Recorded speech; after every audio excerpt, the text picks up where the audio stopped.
everybody. Welcome to Conscious Conversations. I'm your host, Katie Augustyn, and I'm the head of the Transformation Center in Westport, Connecticut. And in addition to that, I do individual sessions with healing and coaching and host different workshops and classes here at the center.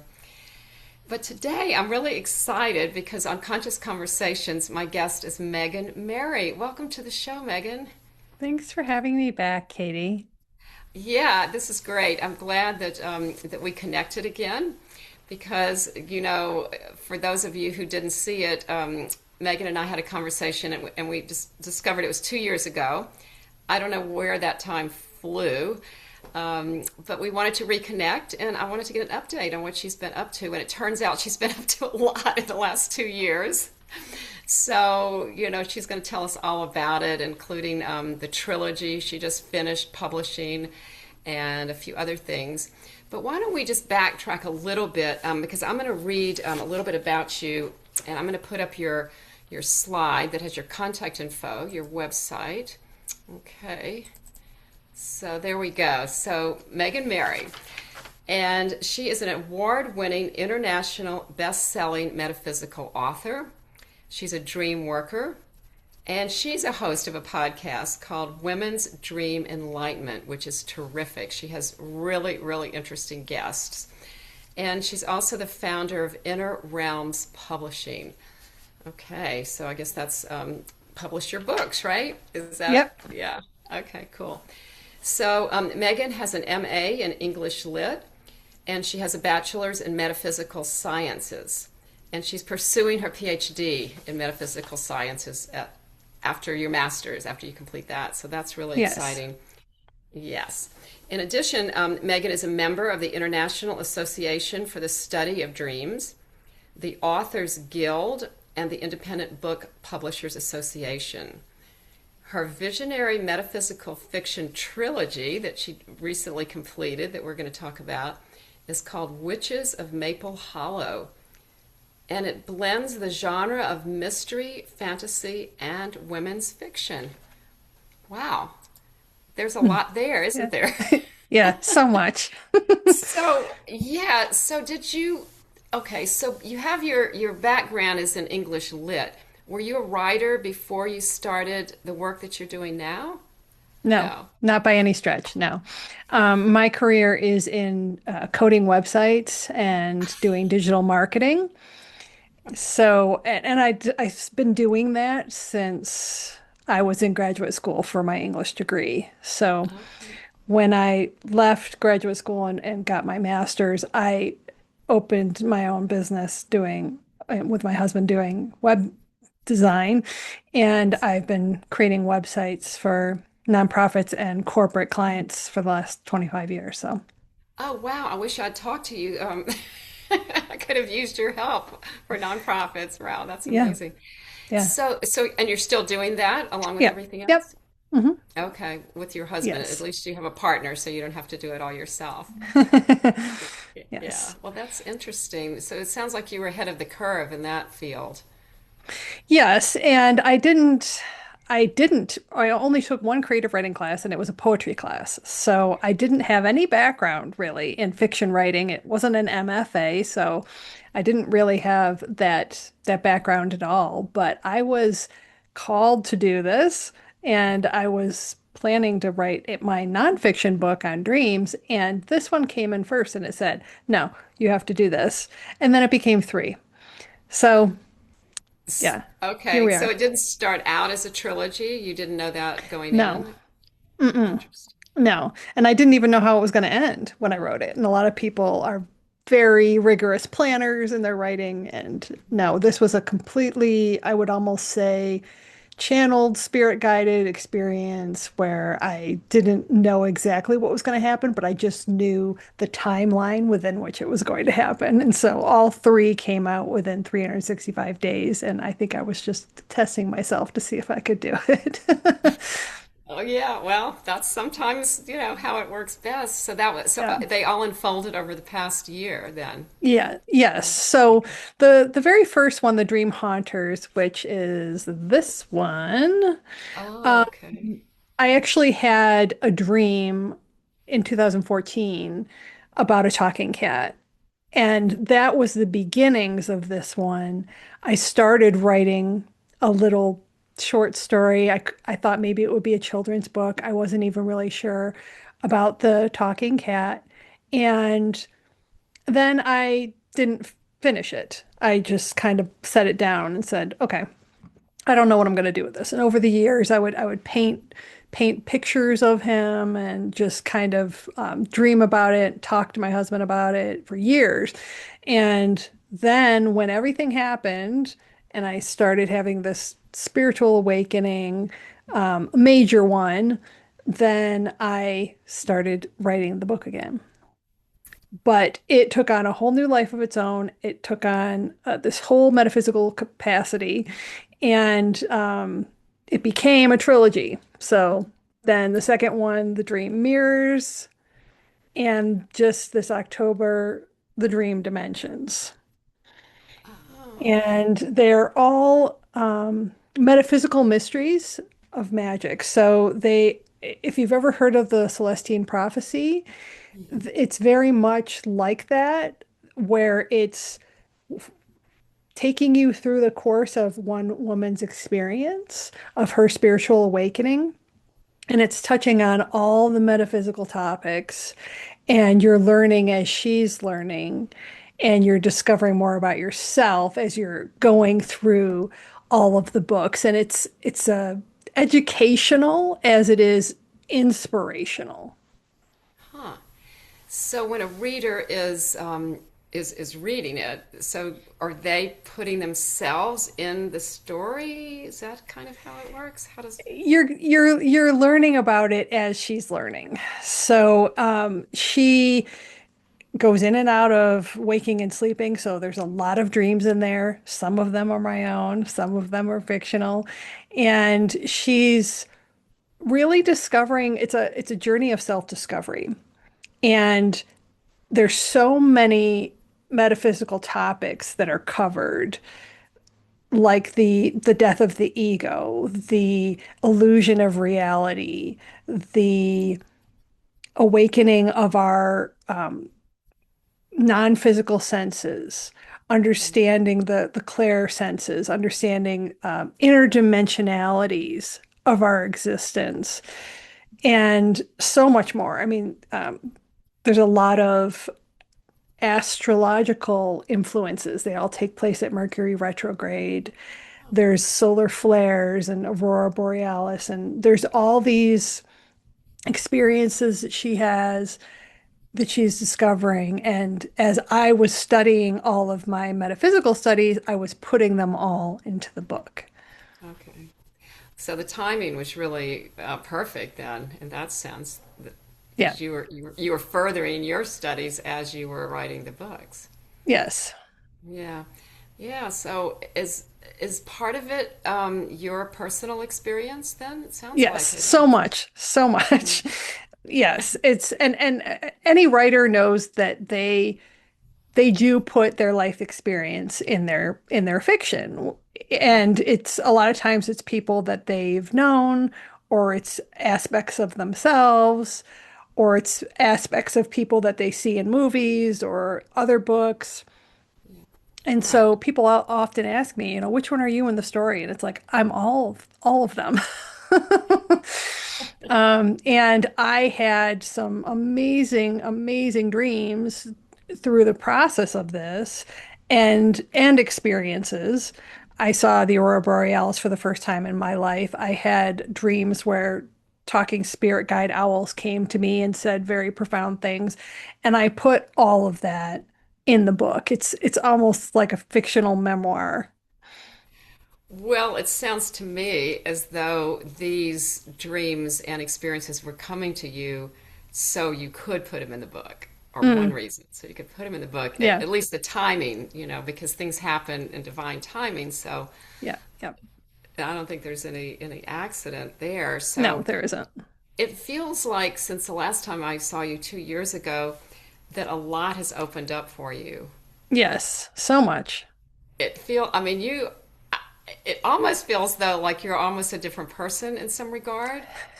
Yeah. To me, Yeah. your energy is just much more open, much lighter. It's just such a joy to Oh, see thank you. you. It's just Yeah. beautiful.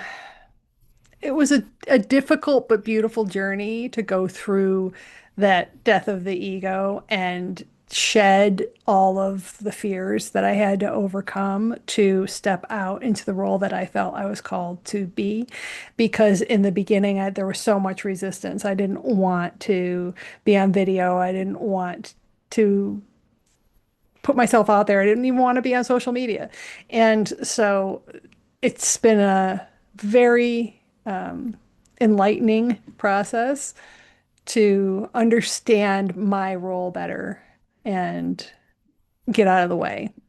Well, that's it. That's it. And that's what it is in a nutshell, Megan. It feels like you have just stepped into it. You've become more of yourself. And and I was looking back to what we were talking about a couple of years ago, and you did talk about your awakening, and you characterized it then as remembering Yeah. who you were, who you Yes. are, and that we all have that ability to do that, right? Yes, 100%. It's not that, awakening is just more of a common term.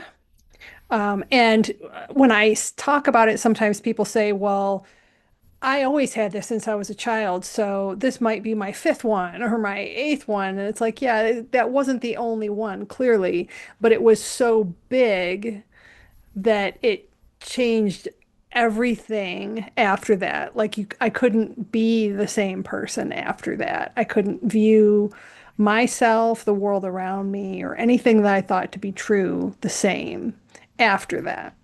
Yeah. So it was one of those earth-shattering type experiences that a lot of people have, and that's why I started my podcast because I wanted to hear about everybody else's earth-shattering experience and what happened to them. And for everybody, it's different. But that spiritual journey it really has become my mission to guide other women on that spiritual journey and to help them be there, like to hold that space, to help them along and say, here's all the things that you might be experiencing and all the things that you might want to consider and become aware of and experiment with because they're going to increase your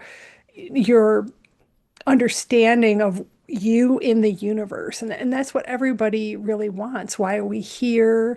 What is the purpose of this life? You know, are we just humans or are we spirits? Where do we go when we die? All of those questions, big philosophical questions, when we start to do that inner work, we it completely shifts our understanding of who we are and why we're here. No, that's true. I totally agree. You can't, once you open that, um, I don't know, door, window, whatever you want to call it, Hmm. it's like you can't go back. Like you said, you can't not know what you know. And it's not about knowing like intellectual knowledge. It's that inner knowing, just that, Hmm. you know, it has such a different meaning. And really, when you think about it, inner knowing versus intellectual knowing, your mind versus your soul, basically. It's really Yeah. different. It's things that you understand to be true without having physical evidence for. Yes. That's And they're that's based on spiritual knowledge, universal knowledge.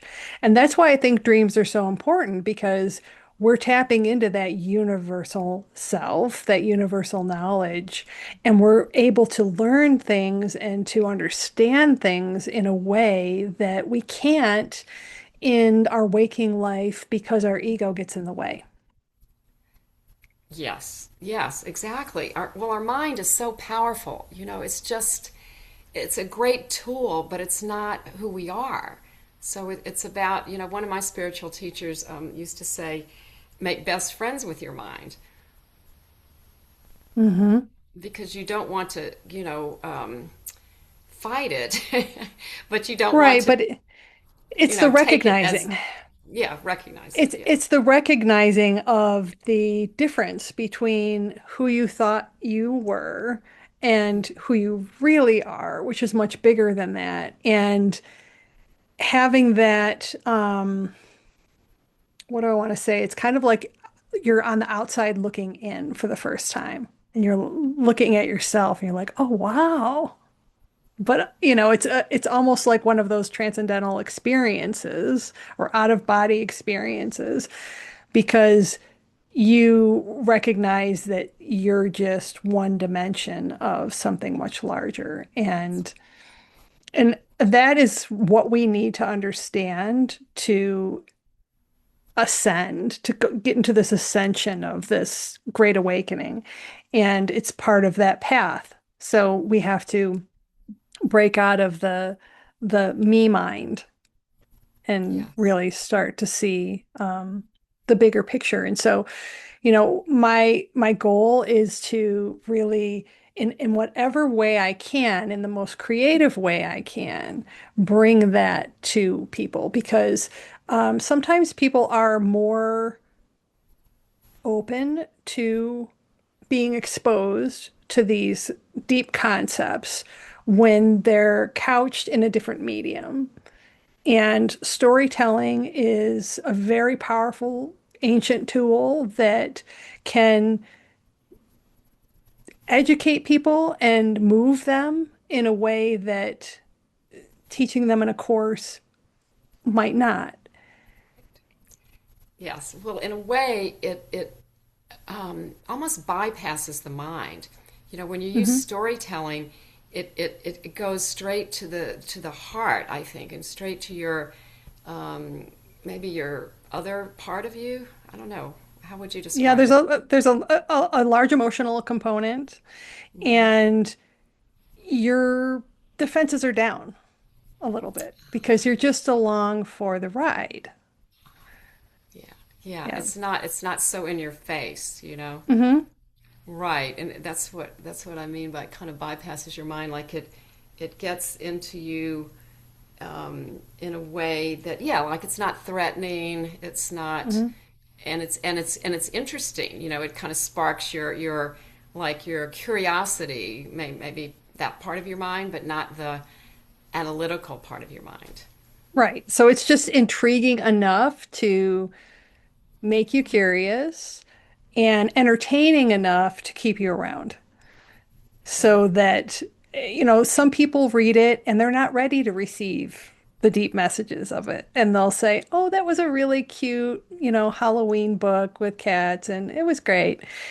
And that's fine that they enjoyed it.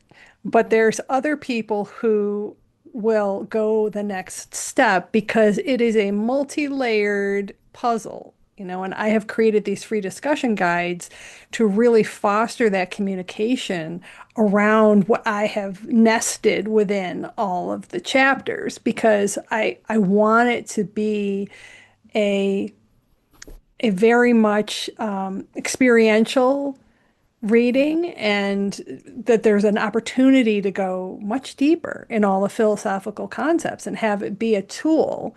So I say that it's a quantum coded ascension tools for the spiritual seekers. And that's really where I'm aiming. Yeah, I love that. Yeah, and the fact that it can be like a discussion, like I could see it in a book group or in a women's Yes. group, Yes. how much further you can go with something like this when you have other people to discuss it with, basically. Yep. Yeah, yeah, Absolutely. can go Yeah, because deeper. there's so many aspects from the weaving of the mythology because there's a lot of Celtic mythology in there to the different divination forms to the concepts of time travel and book two deals heavily with the concept of the identity and the illusion of our outer selves, beauty and vanity and insecurities, and it also talks a lot about my dream mirror method. So it holds that same name because the mirror metaphor of the mirror. But there's so many other aspects too that are involved, like the the chakras and the ley lines and the connections with the animals, because there's a lot of talking animals in the books. So I it's love it. and nature. Yeah, there's so many things. So Yeah. I get excited about it because I've put so much into it that I know it's going to take people a long time to unravel it, and that there's always going to be something else that they said, "Oh, I didn't notice that." So it's Mm-hmm. something that you can keep going back to. That's what I was thinking. It sounds like it could be one of those situations where the more you read it, the more you get out of it. And especially, Yes. just like with everything, Megan, I'm sure you would agree that we're different. The next time we go to something, whether it's a book or a treatment or whatever we're doing, because we're different, so we get something different out of it. Yes, and sometimes you might run across something and then 10 years later you run across it again. And then you run across it again and you're kind of like, the first time I read, I didn't get it. But now it's making a whole different meaning in my life. And I really think that books they're almost like entities that, themselves. They have a life of their own. They come into physical space for a reason, and that if you as the writer are really just the channel for that information, and that's where you kind of have to step out of the way and get over your imposter syndrome and all this stuff with being an author, so that you can be the deliverer of that information, and that it's timeless. So it's such a gift to be able to create that and share that. It doesn't expire. Mm. Oh, yeah, that's a beautiful way of putting it. Um, Yeah, no, I like the way that feels because it does feel timeless what you're up to. It really does. Yeah, and also I wanted to ask you, do you like since it's a trilogy, do you think it's best for people to start with the first one or does it matter? Of course, it's that's how I wrote them. But the book three just came out, and I actually just saw a review the other day, and they loved it, and they said, I hope she writes other books, but they thought that was the first one. Like they didn't realize that it was the last one. And so you can read them out of order, and you're gonna get just as much out of them, but you're not going to feel like lost because it's not high fantasy. It's not overly complicated. There's there's not a ton of rules, and there's world building, but it's magical realism. It's set in somewhere in New England on an island of eternal autumn, and everybody has names you can pronounce, and it's cozy, and so it's not so complex that you can't come in the middle and understand it. So, And get a lot out of it. yes. Right. And it sounds like Eh, from what you said that it's really pretty much for any level, like beginners in this in It this is. realm or Yeah, people who have been doing it for a while. absolutely. I mean, there's a lot of metaphysical 101, but then there's also a lot that's deeper for people who've already know a lot of the metaphysical information and Mhm. are looking for something they don't know. So I've had a lot of different people say, well, I knew about this, but I'd never heard about that. And each one has a lot nested within it. So the first one touches on sound healing, and they all have to do with dreams, but the first one has some sound healing elements. The second one, has a lot of elemental elements and animal elements. And the third one is really about going beyond time and space. So it takes it to that next level. There's seven riddles that you have to solve with the main character over the course of the book. And each riddle is really encoded with its own message in terms of your personal growth. Huh. All right. Well, now I'm very curious. I'm going to have to check these out for Yes, sure. yes. Maybe, I mean, my dream would be, speaking of dreams, for my book club to read it and discuss it. But, anything's possible. It's not I would love usually that. what they would even consider, but, why not give it a Yeah. try? Might be Yeah, interesting. it touches so many, you can't put it in a box. A lot of people Mhm. are like, well, is this young adult? Is this adult? I'm like, it's both. What would you say Harry Potter is? It starts out as Oh, middle grade, it goes to young adult. Adults love it.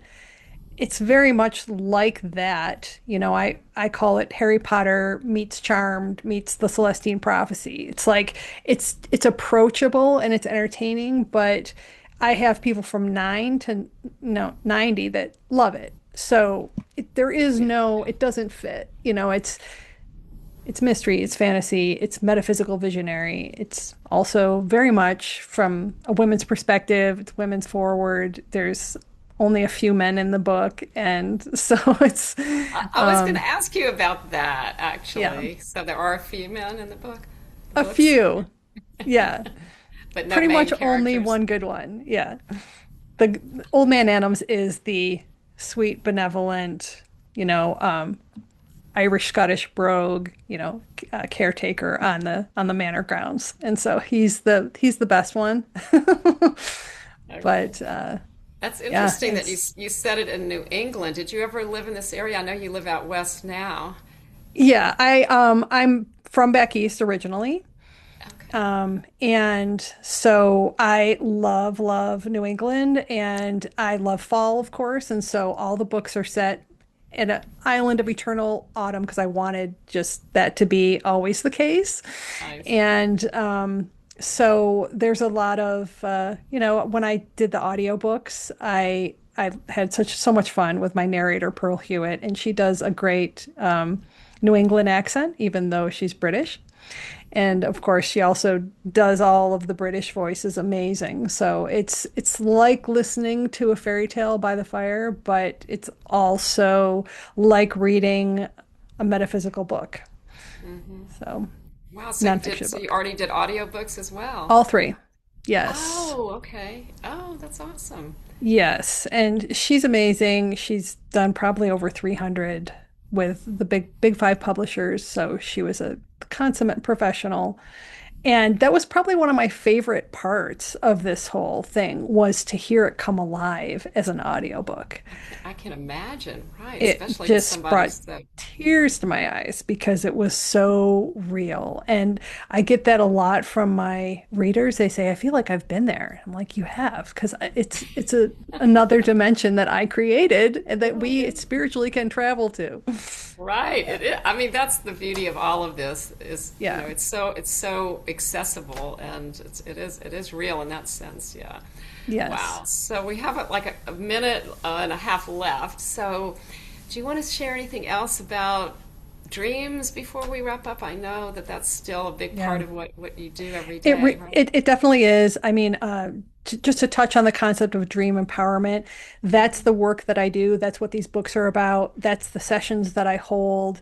And it's really meant to help you understand how dream work can help you on your spiritual path, how it's an important part of your life, that it's a very powerful way to connect with your spiritual knowledge, to raise your spiritual intelligence, to connect with your extra senses, and it can guide you so much if you allow it to be a part of your life. So I encourage everyone to look into dream work, check out my website and the things that I have to offer, check out the books, and take it a step further. Yeah, that's great. I'm going to put up your website one more time. It's really simple, meganmary.com. Yep. You just contact her through the website. And I just want to say thank you. I'm going to put up, I forgot to put up my slide at the beginning that has my my website, and it's just transformationcenterct.com. So you can check out there and find out what's going on. Yeah, well, thank you so much Excellent. for being here today, Megan. I really enjoyed our conversation. I deeply appreciate the opportunity to be able to discuss my work. It means so much. So thank you, Katie. You're very welcome, and I'm going to check out your books. All right, Awesome. take care. Namaste. Bye bye. Thank you.